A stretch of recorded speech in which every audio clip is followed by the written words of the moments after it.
Well, hello and welcome. And today the big question is, when is a gift a bribe? Indeed, Manasi Azuri Awini went out on his investigation trip and found out and uncovered certain things which he brought out in the news today. And the nation is split as usual. Those who find something wrong with it and those who don't see anything wrong with it.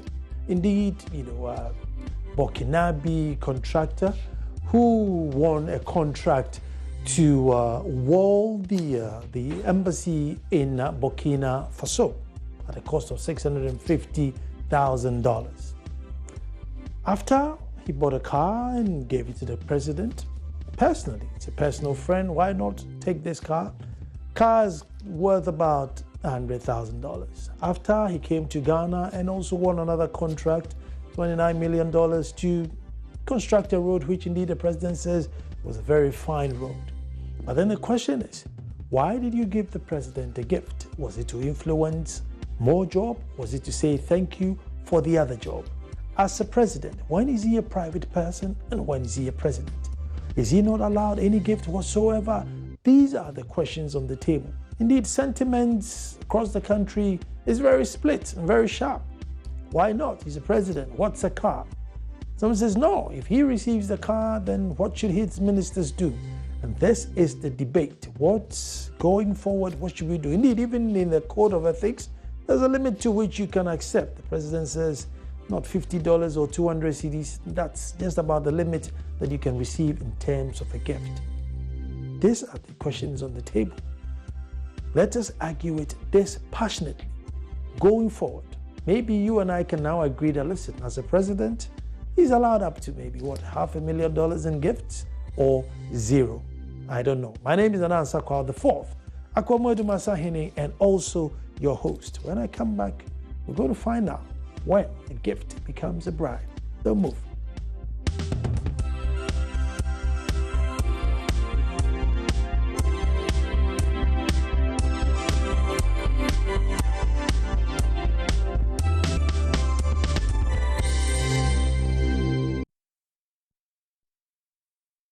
The Code of Ethics for Ministers and Political Appointees reflects government's vision to maintain a clean government imbued with systems and clear procedures and guidelines for performance and delivery. This Code of Ethics must be seen as a strong prima facie reason to err on the side of caution, especially in situations of ethical conflict. This manual is the first edition of our commitment to high moral, ethical, and delivery standards.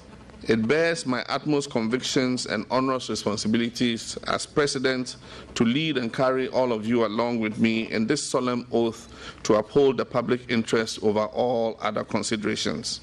This must therefore be seen as an expression of my abhorrence of unacceptable behavior by government officials and indeed amongst the generality of our population. As President, my view is that corruption must be prosecuted when detected. But first and foremost, we must prioritize prevention of corruption. We must put the systems in place that prevent people from acting in a corrupt manner, or that when they have acted in such manner, they are promptly identified and dealt with.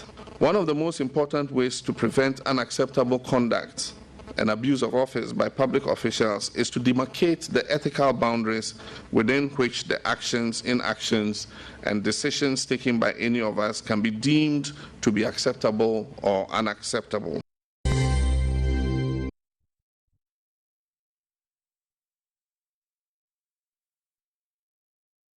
What you have to do is politics. It's not politics. If I buy the pen, you are continuing. The atmosphere in the air-conditioned office of Jibril Kanazui, a renowned contractor and businessman in Ouagadougou, is heated. Jibril Kanazui paused my interview with him and seized the voice recorder. He accused me of trapping him to disclose information he would ordinarily not disclose. I was in Burkina Faso to investigate allegations that he used undue influence to win a contract. He defended the process through which he won the contract and justified the cost of the project. The Ghana Embassy fence wall in Burkina Faso was built around a piece of land that is yet to be developed. The land is about the size of a football pitch and is located at the ambassadorial enclave in Ouagadougou. Ghana's ambassador to Burkina Faso at the time of the project, Chief Dauda Mandiaya Baumia, said he wrote to Mr. Kanazwe and 2 other contractors to submit quotations for the project. He does not remember the names of the other 2. There are allegations that the contractor who eventually won the contract is his close friend. Chief Baumia does not dispute this claim. He's my friend and he continues to be my friend because we didn't break up the relationship after I left her. Mr. Kanazwe explains how he won the contract. Each institution have his way of managing his contracts matter. We got a letter from the embassy that a bid, and we have sent our code. We replied to the bid, and we got the contract. Was it advertised in newspapers or they wrote to you directly? Oh, they wrote to us. It was not on newspaper. A former chief executive officer of the Public Procurement Authority, Ajenim Boatiaje, said a contract of this nature should have gone through competitive bidding. The law has provided for thresholds above which a method is to be used. Now, if you talk of a 650,000 or a 2 million contract or 2 million procurement, the law definitely requires that, one, you cannot use request for quotation because it's got a threshold of 20,000 and above. It could either be a national competitive tendering or international competitive tendering. He said the Foreign Affairs Ministry could have obtained approval from the Public Procurement Authority if it wanted to use restricted tender. Restrictive tendering and sole source are methods which are not restricted by value. But then the law makes a clear, provides a clear instructions that such methods of procurement must have a prior approval from the Public Procurement Authority. Attempts to get details of the contract from the Foreign Affairs Ministry yielded no results. The Public Procurement Authority, on the other hand, would not comment on whether the ministry sought approval or not. In the office of Mr. Kanazwe hangs a photograph of him and President John Mahama. Exactly a week before I went to meet him in Burkina Faso, President Mahama had commissioned the 46-kilometer Dodo-Pepeso section of the Eastern Corridor Road, Mr. Kanazwe's latest project in Ghana. I also want to take the opportunity to thank Meshes Umaru Kanazwe, Contractors Limited of Burkina Faso, for the very high quality of work they have done on this stretch of road. As I said, perhaps this is one of the best quality roads in Ghana today. Joy News has evidence that Jibril Kanazwe sent a brand new Ford Expedition vehicle to President Mahama in 2012, the year he got the embassy fence wall contract and a 25.9 million euros road contract. There was this vehicle you gave as a gift in 2012. That's the Ford Expedition. Was it meant for the ambassador or it was meant for the president? No, that one, I'm not aware of that one. I'm just aware of the wall. But you also gave a Ford Expedition car to the ambassador, and I want to know who it was intended for. No, I did not give a Ford Expedition to the ambassador. In 2012, when the vehicle was given, Ghana's embassy in Burkina Faso wrote a letter ordering border authorities at Paga to allow the vehicle to pass. That letter reads, I have been directed to inform you that the Ghana mission in Ouagadougou is assisting with the transportation of a gift donated to His Excellency John Dramani Mahama, President of the Republic of Ghana, by Mr. Jibril Kanazwe, a renowned contractor in Burkina Faso. The said gift is a Ford Expedition with engine number E173 A190 5101. and chassis number 1FMJ UI J58 AEB 60748. I am to request the competent Ghanaian border authorities at the Paga border to kindly assist with the passage of the said vehicle and those transporting it without any let or hindrance. I wish to take this opportunity on behalf of His Excellency the Ambassador to express the mission's appreciation in anticipation of your kind cooperation. Signed for Head of Mission by Maxwell Nyakonlate, Head of Chancery.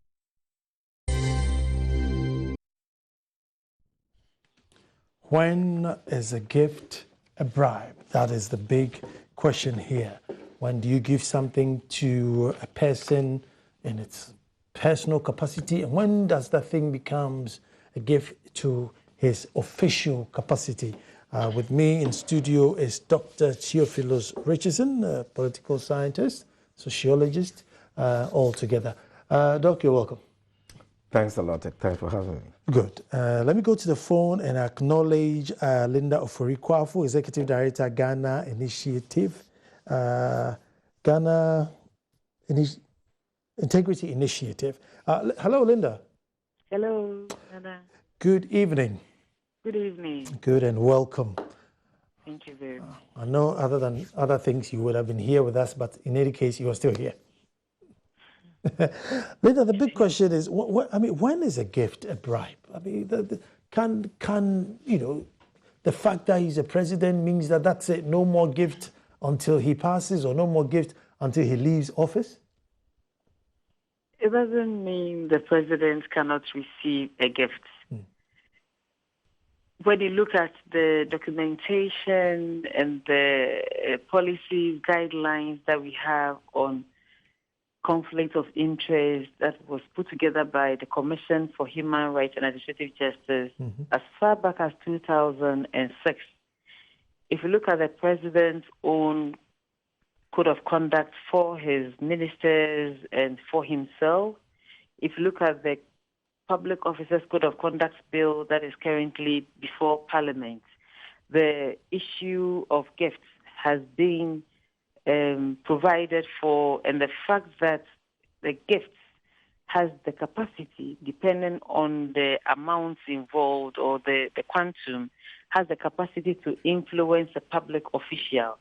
That is how come if a public official is performing his duties and as a public official, then he should be guided as to what he can take as a gift, because the guidelines tells us that certain types of gifts can influence a public official in his decision making, and that is likely to amount to a type of conflict of interest, which has the capacity to end in corruption. Linda, I mean, in terms of influencing, let's say, you know, like you met a JSS boy and you gave them 1,000 CDs to that JSS boy, it's like, whoa, this is a lot and you can influence my judgment. As you move up the ladder, probably, you know, you, Linda, if I gave you 1,000 CDs, I may not be able to convince you with 1,000 CDs.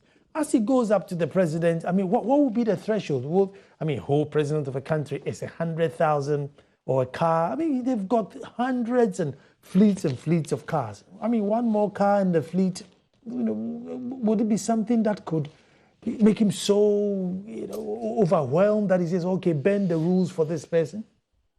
The guidelines on conflicts of interest or the code of conduct was not made for an individual called a president. It was made for public officials, and the president falls within that category. So we have ministers of state, and we have all those that fall within the category of public officials. So if it will not influence the president work with people. The president will not sit on any committee to award contracts. The president has the capacity, and if you look at the amount of power, the power that the president wills when it comes to that provided for him under the Constitution, then the president has so much power that he can influence decision making. And so if he keeps on getting cars amounting to $100,000 US, it still has the capacity to influence him. Then you are going to say that even if you give a president a nation, it will still not influence him because he actually rules over a nation. So the law or the guidelines or the policies was not made for a president. It was made for a public official. And unfortunately or fortunately, he falls within that category. Linda, hold on for me. In studio, I have Dr. Theophilus Richardson. Doc, are we making a storm, in a teacup, as they say? Good evening to our cherished viewers. This is a big subject, and I don't think we are making a storm out of water. A teacup. Out of a teacup. It's a big, big issue. An issue that directly relates to the big subject of corruption, right? And corruption as an aspect of the link between governance and the economy.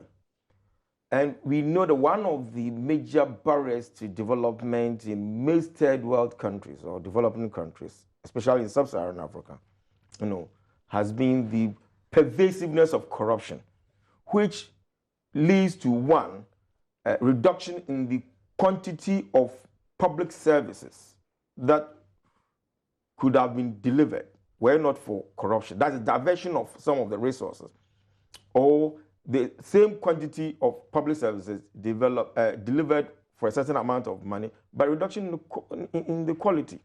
And so we have come to realize in a large measure, corruption is not good because it is welfare reducing, it reduces economic welfare, and it increases inequality.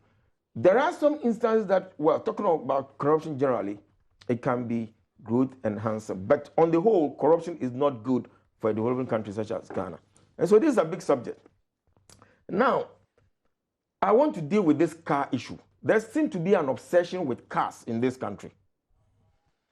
President giving gifts to cars as gift to Nanano chiefs.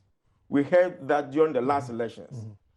At whose expense? Does it come from his own pocket or from the national treasury?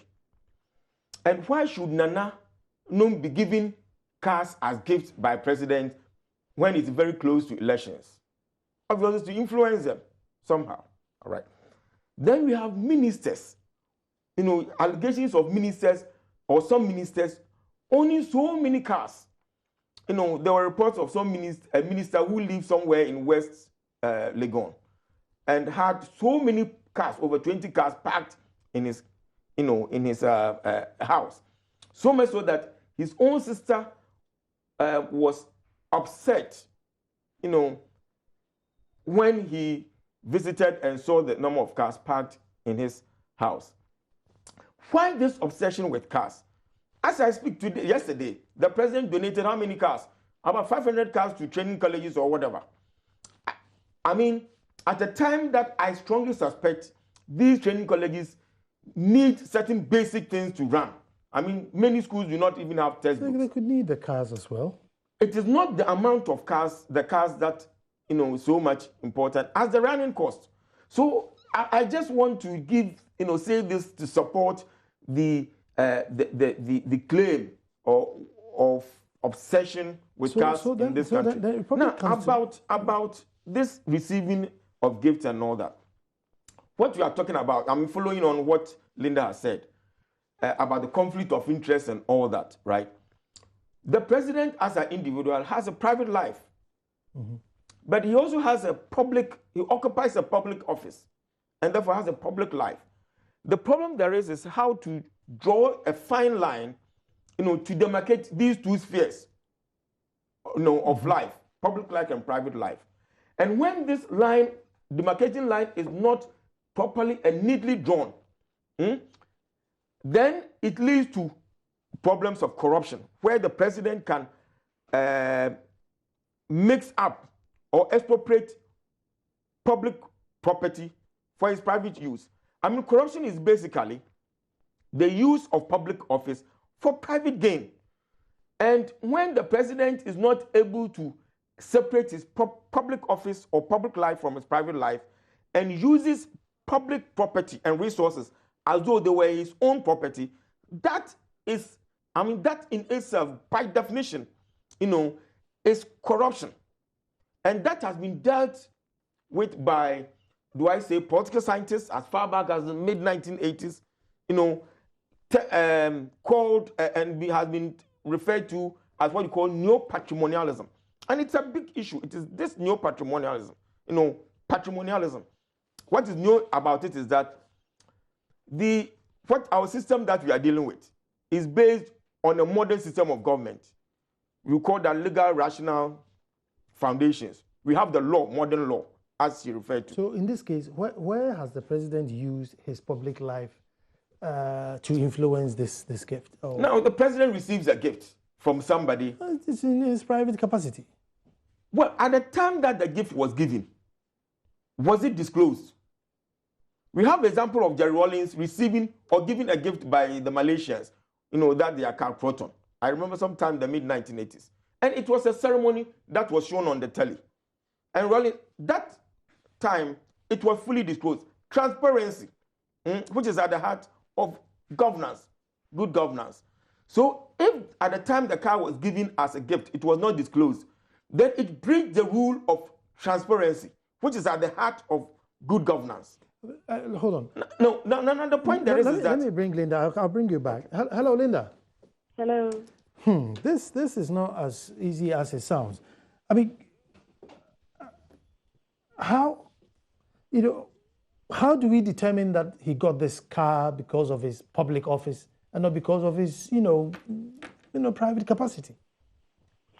I believe the person or the giver of the gifts we are dealing with is somebody that has relations with Ghana, not because he's an individual or a friend of Ghana. He is somebody who provides services for Ghana and for which he receives funds or monies or for the work he has done. So the person is dealing with the country in a position which is not necessarily a family or friends, whatever situation. He's dealing with the number one public official of the country. And that is even how come this matter is very, very important, and we have to really discuss it and come to the logical conclusion.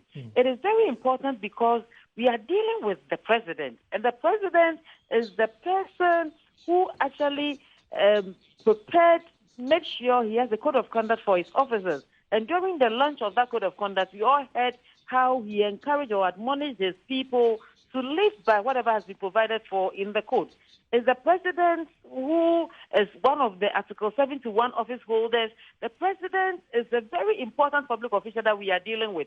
I don't believe the man provided the gifts to the president, even for friends, if it's a private matter. He still has public responsibilities that he carries or functions that he performs day in and day out. Let me bring your mind to something. You remember when the president embarked on accounting for to the people's toll, whatever it is, the president said that he is still performing his presidential functions. He's a president. Even going into the election, he's a president. So there's a thin line between what he does as a leader of a political party in this instance, and also as the president, certain president, who has responsibilities provided for and for which he has to keep on performing until the day that we vote.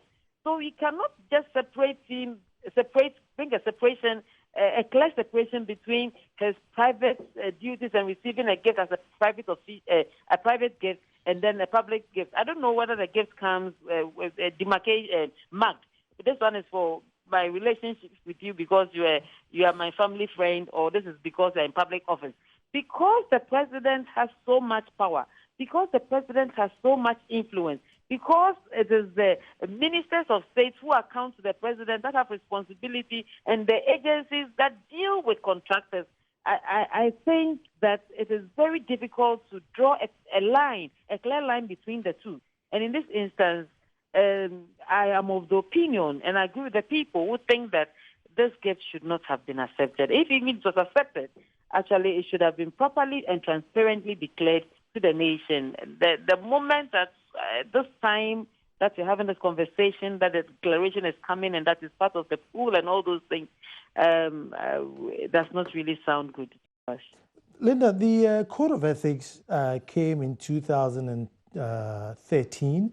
The gift was a year before that. So you could say, at the time the gift came, the Code of Ethics were not in there. However, the Article 284 of the 1992 Constitution will state that A public officer shall not put himself in a position where his personal interest conflict or is likely to conflict with the performance of the functions of his office. Who is there to prove that? I didn't hear your question. Okay, I said the code of ethics for the president came in 2013 when they limit gift to 200 cedis and $50, not more than that. But this car came in 2012, which was a year earlier than the code of ethics.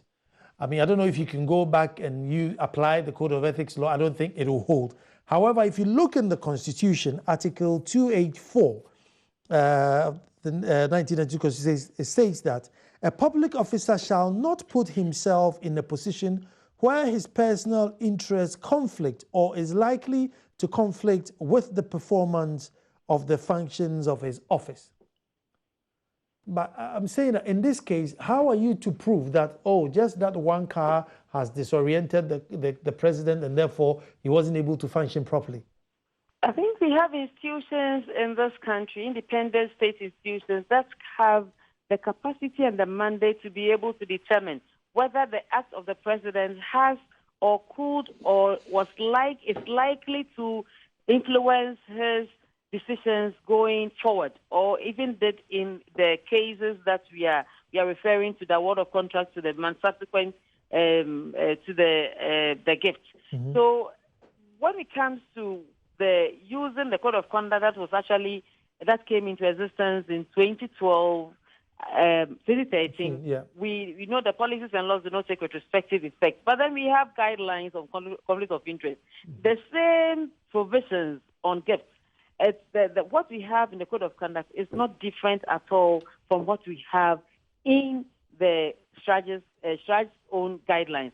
It's not different so much from what we have in the Constitution. So the provisions and what constitutes a conflict of interest and the thresholds on gifts have not changed much in the policies and guidelines and the laws that we have in this country. So we know from day one, and that number one public official should know, and he knows, and I think they know from day one that such an act has the possibility of influencing a public official. So for me, it is very clear what the guidelines are. It is very clear what the issues are. It's very clear what this gift can lead to, and I think the public officials involved know what we are talking about. Just that we are trying to find responses to the issue because the story has broke.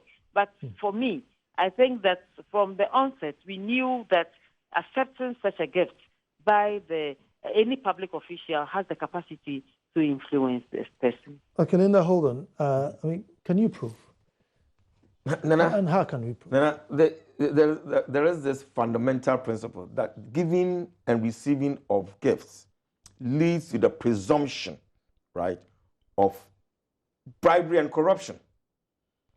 Why? Because the giving of gifts is leads to the presumption of the expectation of some favor from the person who is receiving their gift.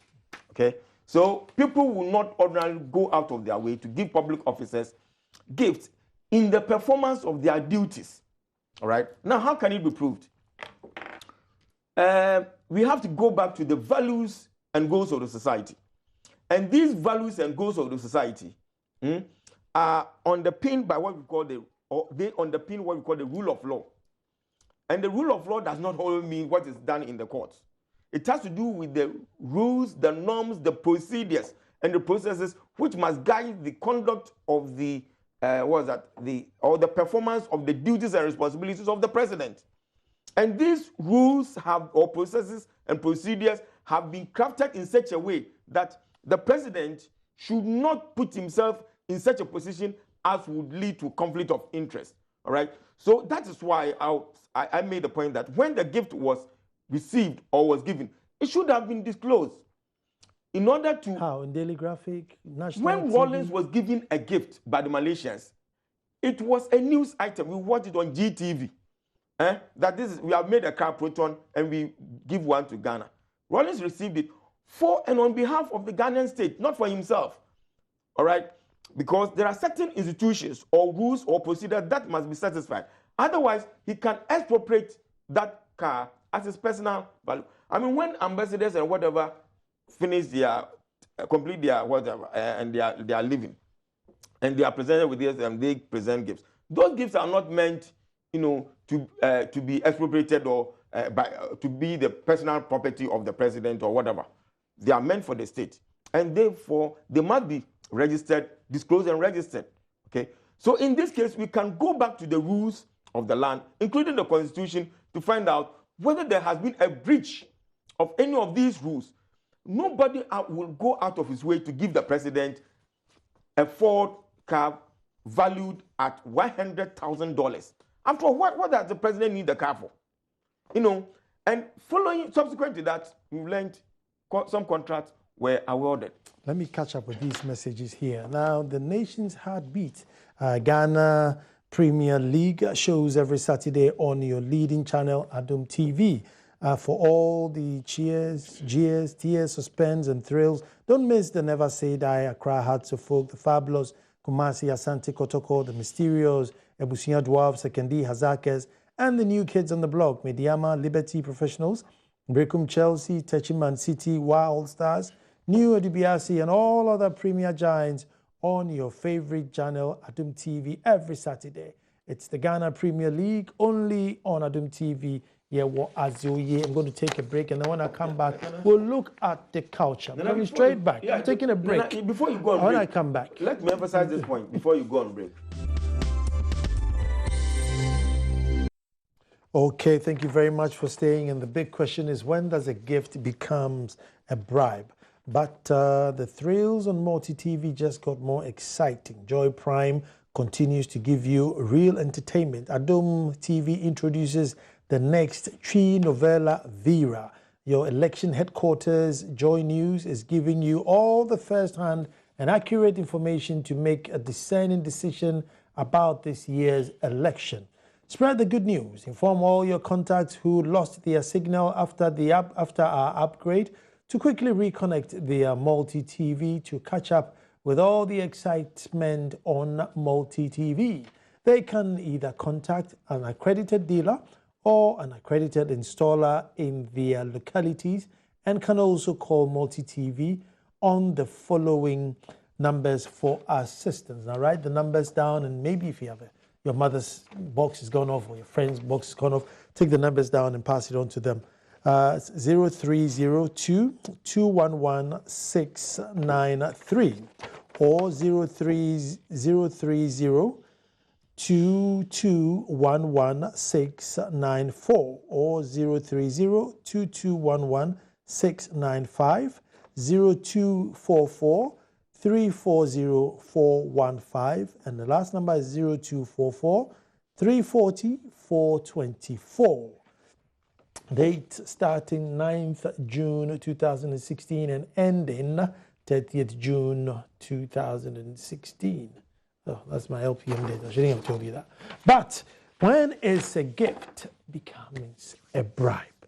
Now here we are with the culture of thank you.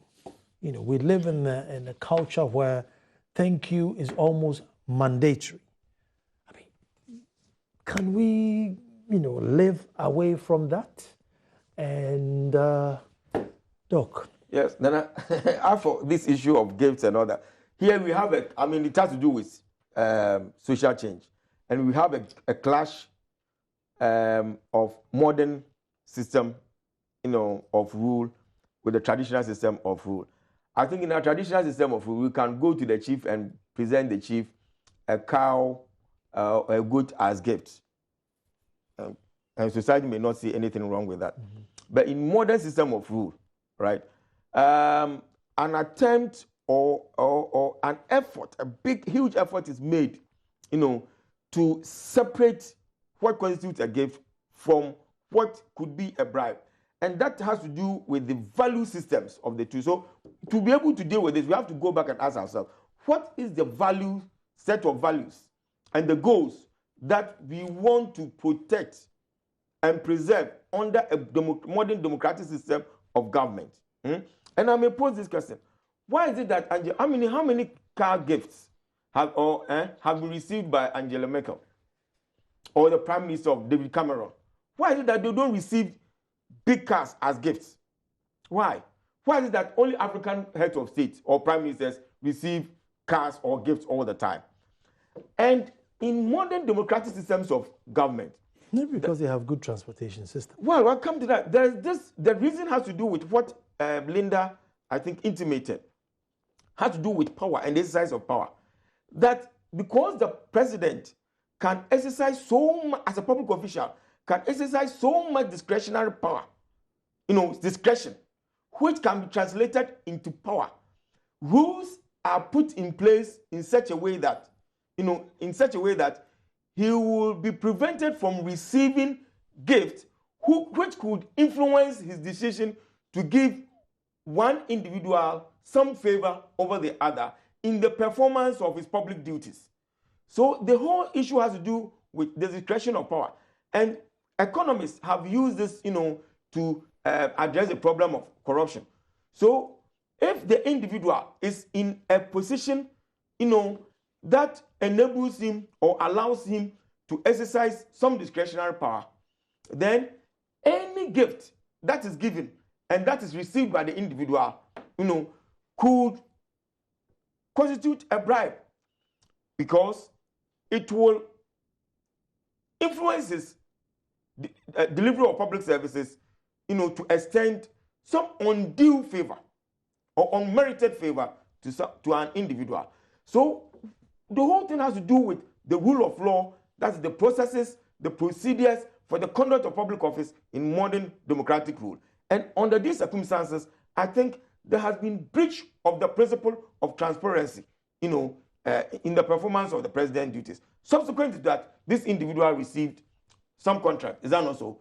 Whether or not that contract, as we have learned, was not the cheapest, no, but apparently they tendered and he produced the cheapest and the most technically, a company, technically endowed company. So it went through tendering process. Yeah, and he produced the most technically endowed company and also the cheapest to the state. So he won it. But insofar as there was a breach of transparency in the first place by not disclosing that this individual has given me a car worth $100,000. The president isn't the one awarding the road contracts. Sorry? The president isn't the one awarding But the president is the commander-in-chief, the overall, who wields enormous power, influence, and exercises discretion in the conduct of all the business of government.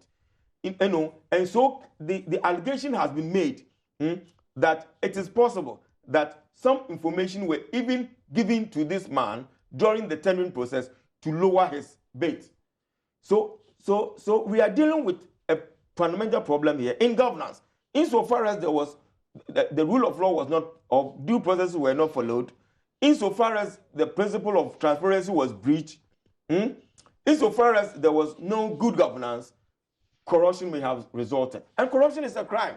Let me bring Linda in here. Linda, assuming the Constitution has been breached by the number one person, what can be done?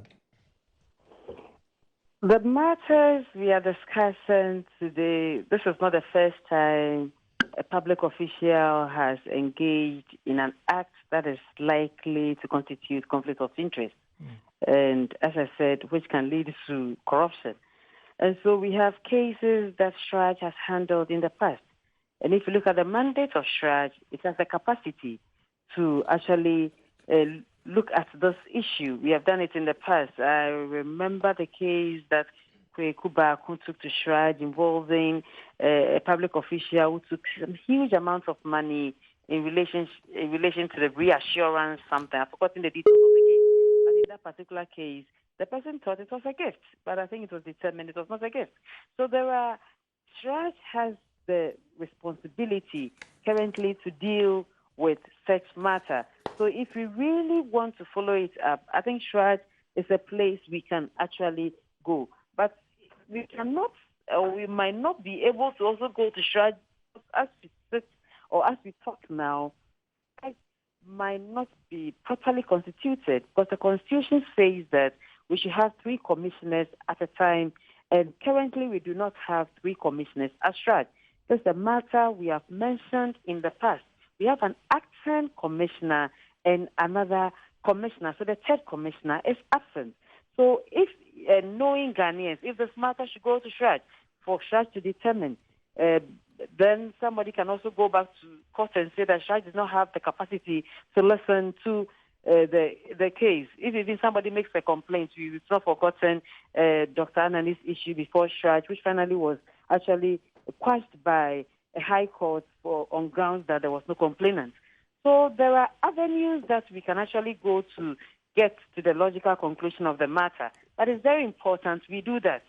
I believe a Minister of State issuing a statement to clarify the matter does not bring this matter to rest. It is very important because we are dealing with a very important public official, and it will serve as lessons for us going forward. If we want really efforts to minimize abuse of office, to minimize corruption and all that, then we have to deal with this matter and come to a logical conclusion so that in future we will learn some good lessons from this. And I think it's a good opportunity. The story broke at the right time. The issues that are coming up are so many. And I think we have to deal with the matter and deal with it very well. Linda, listen to this message from Berima Kubaji in Jene. Now he says, a gift is deliberately misconstrued as a bribe when a journalist and a media outlet put away their professional ethics and present absolute falsehood as an investigative piece. A gift was taken to Ghana's embassy in Burkina Faso to be given to the president. The gift was received and documented. A letter was written to the various directors, customs and revenue for safe passage. The gift got to Accra. State protocol received it and added it to the fleet of cars at the presidency. If this is a bribe as being portrayed by multimedia and the apologies, then clearly John Dramani Mahama does not know how to take bribes. God help Ghana.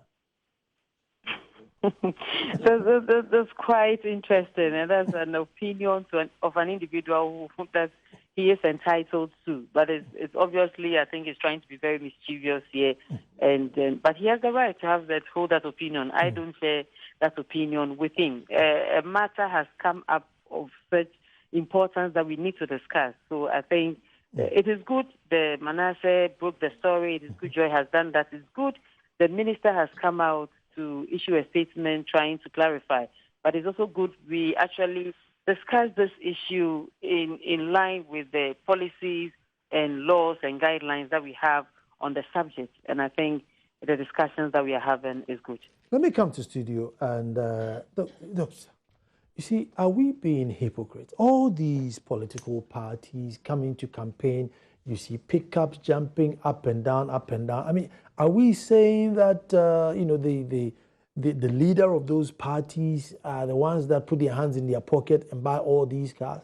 These cars are given to them by philanthropists or, party supporters or party loyalists. I mean, that's how they all get these cars. I mean, it's rampant and cross-board. I mean, probably apart from PPP, I don't know if there's any party, that can, fund or, I don't know. So that's why, are we being hypocrites? No, we must not conflate and confuse the issues. Funding of political parties is an entirely different subject from the subject of giving the president or the minister of state a gift worth so much, $100,000. So we must ask ourselves, what were the motivations of the giver and whether this gift could have compromised the president in the performance of his duties. We don't need to labor this point that subsequent to all this, the individual received a contract under certain conditions, which though followed established procedure, but has provoked all kinds of suspicion, or allegations of those rules having been compromised because the rule of transparency was breached in the first place. Now, we give cars to, some people give cars to political parties to finance whatever, right? But I think we have got rules governing the conduct of the affairs of political parties. And if those laws are breached by political parties, insofar as they constitute crimes, I mean corruption and those kind of things, then I think we have a way of dealing with it. But this is a case where the president has been given a gift. I mean, why is it that, why is it that David Cameron, Tony Blair, all those people do not receive gifts? Maybe they like watches. Maybe they like ties from Hermes. Maybe they like John Lobb shoes. They have things that they deem as affluent. Bespoke shoes from John Lobb. Silk tie from Hermes. I'm really wondering whether if you have very formalistic, impersonal relationship with the Prime Minister of Britain, you dare, give him a gift, pair of shoes, or what is pair of shoes? I mean, John Major, whilst he was Prime Minister, said this publicly, that for a season, winter or whatever, he used only about 4 pairs of shoes, 4 pairs of suits, and 1 or 2 shoes. He put them, discarded them, donated them to charity, and went for suit. Where? Marks and Spencer pairs of suits. So for them, these are not things that they place so much value on as we do. In our part of the world, because of, I will put it in quote, backwardness, our feudal values, we tend to even value somebody so much because of the material possessions that he has, more than the person's, do I say intelligence or knowledge or whatever, And that is why I'm saying there's a clash between modernity and traditional system here, or maybe modernity and traditionalism. And when there's such a clash between such systems, we must resolve it by all means on one side, or the other. And that is why I'm saying we must go back to the values. What values do we cherish as a society? Do we want our president to be given gifts worth $100,000, $500,000, and when are these gifts his personal, become his personal property, or when do they become properties of the state? All right. So this is part of our democratic development.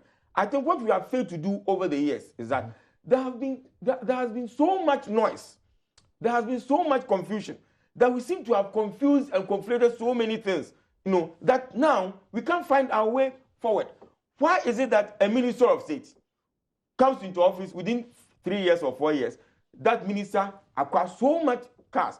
This obsession with cars is the point that I raised. You remember Carl Wilson? Well, every culture has something. Every culture has something that they deem as affluent. Every culture. Some people call it antiques. To them, it's affluent. Jewelry. To them. Jewelry. Some call it jewelry. Some call it. So there are things which different cultures. Is it Matthew Martins, a former Speaker of Parliament? British Parliament, there are some perks, and his wife took a cab, but did not pay herself. The speaker was, I think, debited and all that, and he had to pay. That became an issue, and the speaker was forced, on the basis of that issue, to resign his position as the Speaker of British Parliament. And I think, was it 2010 or something like before the current one was appointed. So the value of society is that you cannot use your public office for private gain.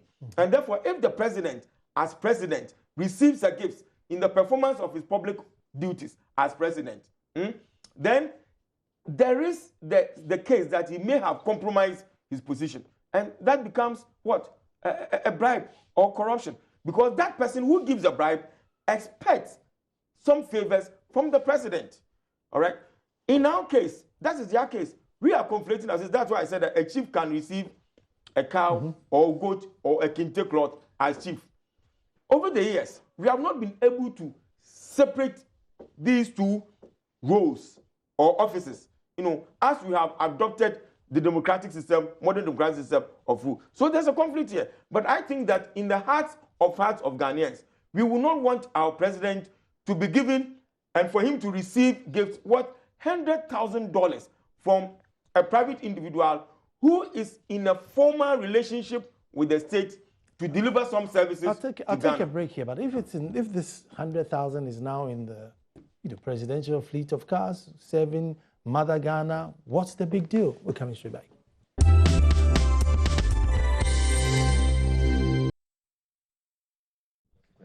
Well, there's something big coming. Left to Rot. Joy News, in collaboration with the Judicial Service and the Ghana Prison Service Council, present Left to Rot, a sequel to Seth Kwame Boateng's Locked and Forgotten documentary on the state of Ghana prisons.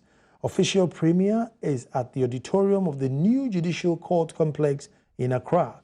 Date 22nd June 2016 at 3 p.m. This event is strictly by invitation.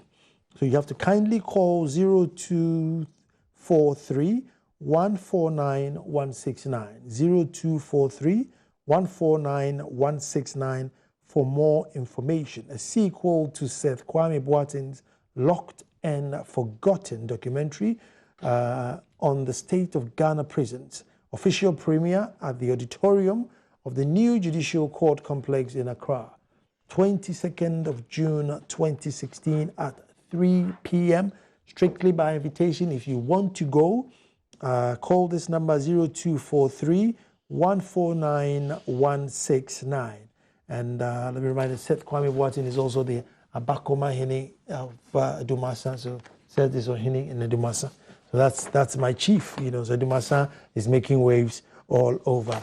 But all fathers, be reminded that I can present a Father's Day moment this Father's Day, Sunday, 19 June, at the La Palm Royal Beach Hotel. Speakers are Reverend Yahusu Ansa, Amos Kevin Annan, and Pastor Richard Boateng and Albert Krampa, and many mouth-watering side attractions. This event is also sponsored by Multimedia. So all fathers, sometimes I don't even know what date Father's Day is. That's how sad fathers we are. But this time they are including us. So get in touch with the Multi-TV desk, Joy FM desk, and get your ticket for this event. Anna. So has somebody given me a car? Nobody has given me such a car. What does he expect from me? Who am I? The car, according to the statement, right? The car was received. They wrote a letter.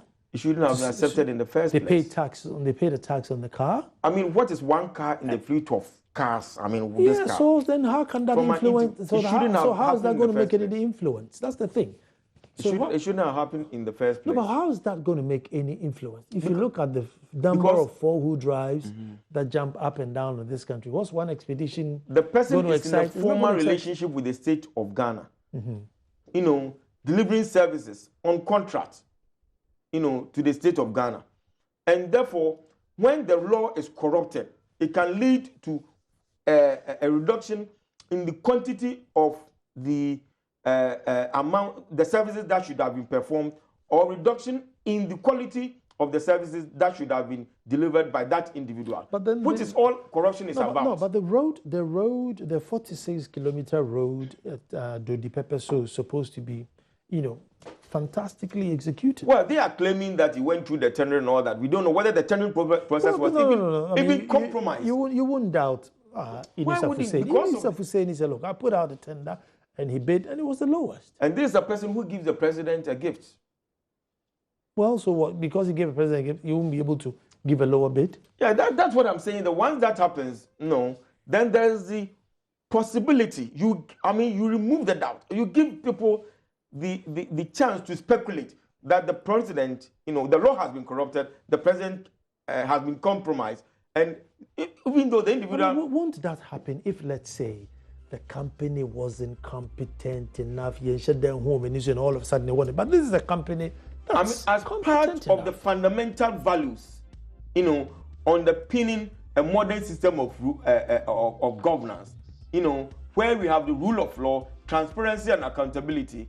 I think a fundamental rule or procedure or institutional whatever has been breached. This one says, "I am Prince. It has been breached. I'm Prince from Tamale. I think the majority. I think about Ghanaians is that the majority of us do not consider bribe as unlawful act, and they consider it very normal. The bribery scandal involving the president is a typical example of corruption and must be dealt with in all angles. So basically, we accept that once in a while, you need to say thank you to those who help you. And until we all change our frame of mind, this is a big discussion. And it's a developing story, so maybe it will come back again. But let's say big condolences to the president because he lost his mother. And there's nothing worse than losing a mother. So say big condolences to the president. And to Tantis, who supplies me shirts for the show, you can reach Tantis on 0243 66 2001. 0243 66 2001. Call Tantis, get yourself a nice shirt. Tomorrow we'll be back to do this all over again. And Doc, thank you very much. Thanks for having me. You're welcome.